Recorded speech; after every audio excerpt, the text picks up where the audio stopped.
Retour dans cette réunion de vente par réseau. À la fin du briefing, nous allons poser quelques questions à l'organisateur et sa vision du monde du travail est assez particulière. T'as 5% des gens qui gagnent dans la vie. 5% et ils se partagent 95% de la fortune. T'as 80% des gens qui sont dans le moule, en bas ou en haut de l'échelle, qui sont dans le moule et qui sont là, qu'on en marre de leur patron, qu'on en marre de leur salaire, qu'on en marre de leur femme, marre de leurs enfants. Ils en ont marre d'en avoir marre, ils sont là. Ah, bah si j'avais su. Faut essayer dans la vie, faut être différent des autres. Quand tu vois dans le 9-3 ce qui se passe là, les mecs ils vendaient du shit en bas de leur escalier, mais eux ils sont moins cons que nous. Ils ont raison. Après on dit, bah eux, de toute façon ils respectent rien, mais ils ont compris. Nous on est là. On attend quand pour la prendre la carotte là? Ils ont raison. C'est des gamins qui n'ont jamais rien branlé de leur vie. Ils tournent à 10 000 € par mois. Des mecs qui ont 20 ans. Moi, je te jure, j'en ai 40, je me bouffe les doigts. Puis ce que tu veux, je me bouffe tout. Parce que nous, on se pose trop de questions. Il est visiblement déconseillé de se poser trop de questions. La société a un curieux vocabulaire. Selon des documents internes que nous nous sommes procurés, les futurs membres sont qualifiés de pommes. Et on les classe en 3 catégories. Les pommes vertes, les pommes rouges et les pommes pourries. Les pommes pourries étant les candidats dont il n'y a rien à tirer. À la sortie de la réunion, nous interrogeons en caméra cachée les participants tout juste recrutés. Aucun d'eux n'a encore gagné 1 centime, mais ils sont visiblement sûrs de faire fortune. Là, moi je suis à fond.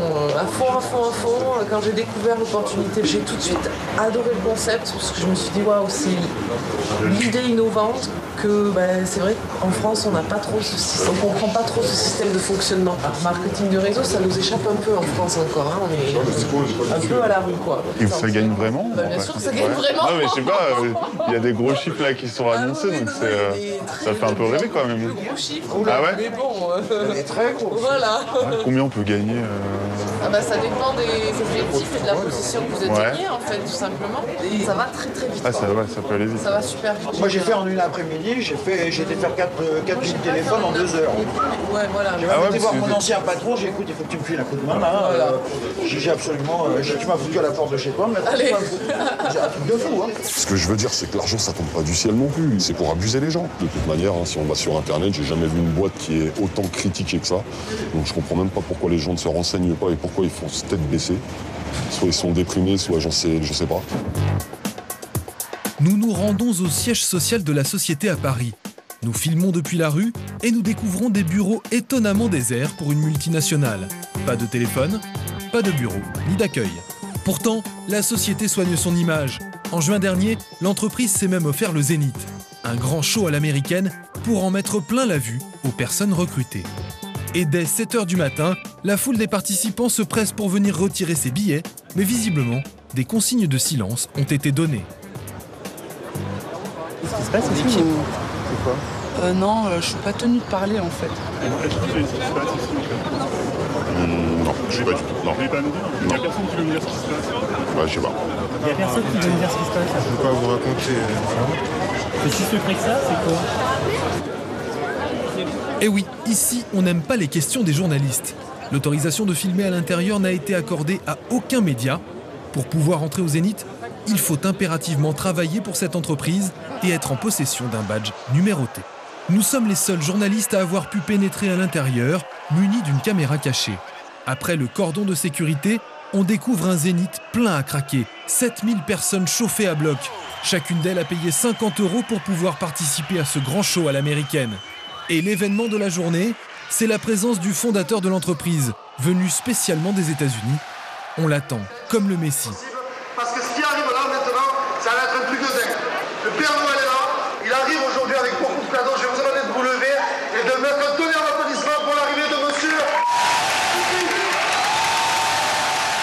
Et dans un discours édifiant, le fondateur, qui a strictement interdit la présence des journalistes, va faire l'apologie de la liberté de la presse. Je veux que vous tous, vous sachiez que les cofondateurs de notre société croient en la liberté de parole. Nous croyons en la liberté de la presse. En France, nous allons éduquer le public à travers des publicités dans les médias. Les interlocuteurs se succèdent, tous plus motivés les uns que les autres. On est au Zénith de Paris. Vous devez avoir la vision dans cette entreprise. Vous devez avoir une vision d'avenir. Regardez ce qui se passe. Vous savez ce qui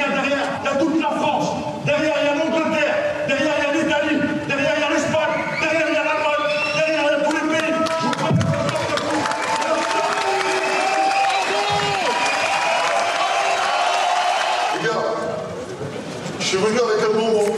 Le bonbon, c'est une jeune femme, une récente demi-finaliste Miss France. Et le discours de la jeune femme est bien rodé. Surtout, ne pas sortir du cercle de la famille et des proches. C'est-à-dire que nos clients, ça va être qui? Ça va être notre entourage, nos amis, nos collègues, notre famille. Vos clients, c'est des gens qui vous aiment. Si réellement vous insistez sur le fait que c'est très important pour vous, n'a pas eu qui va réfléchir. La jeune femme a même convaincu toute sa famille de la suivre. Ils sont présents à tous les grades de la société. Moi, je suis RVP aujourd'hui, ma mère est RVP, mon père est RVP, ok, mon frère est team coordinateur et ma grand-mère est ETL. Quelques minutes plus tard, en nous faisant passer pour des participants, nous l'abordons en caméra cachée. C'est indiscret ou non les clients? Les revenus, ouais. Ça dépend. Moi, je sais que ça fait que 2 ans et demi que l'attaquer et tous les mois, c'est entre 17 et 22 000 euros. Impossible de vérifier si la somme avancée est exacte. L'important est de recruter de nouveaux membres avec des promesses alléchantes. C'est le rêve, hein. C'est le rêve qui est mis en avant, que ce soit dans les réunions de présentation ou dans les shows. Moi, je ne vois à chaque fois que le rêve. C'est-à-dire, on vous fait miroiter des gains mirobolants, on vous dit que c'est plutôt facile. Les gens gagnent de l'argent ou pas? Alors, toutes les personnes qui m'ont contacté m'ont bien confirmé que non. Hein, que c'était pas du tout rémunérateur pour eux, qu'ils avaient plutôt perdu de l'argent qu'autre chose, et qu'ils avaient plutôt perdu des amis qu'autre chose. Cette société a été condamnée en 2007 pour publicité mensongère. Le secrétariat d'État à la consommation appelle à la plus grande vigilance. Les gens qui se trouvent là-haut, ça représente 1% de la population. C'est les initiateurs des réunions. Quand quelqu'un arrive dans une région, qui se présente, qui dit voilà, je veux vous faire découvrir une nouvelle opportunité d'affaires, et ben c'est celui-là qui va gagner de l'argent. Et tous les autres vont travailler pour lui. Et ils vont perdre de l'argent. Les 99 autres % vont perdre de l'argent. Arnaque au sentiment, artisans véreux, vente abusive, pratiques commerciales douteuses, les risques de se faire piéger se multiplient. Avec la crise économique et l'apparition de nouveaux moyens de communication, les arnaqueurs savent très bien qu'ils ont encore de beaux jours devant eux.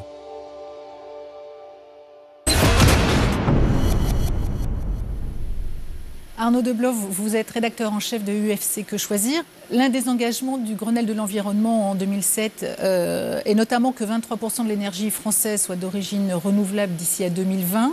Le gouvernement a pris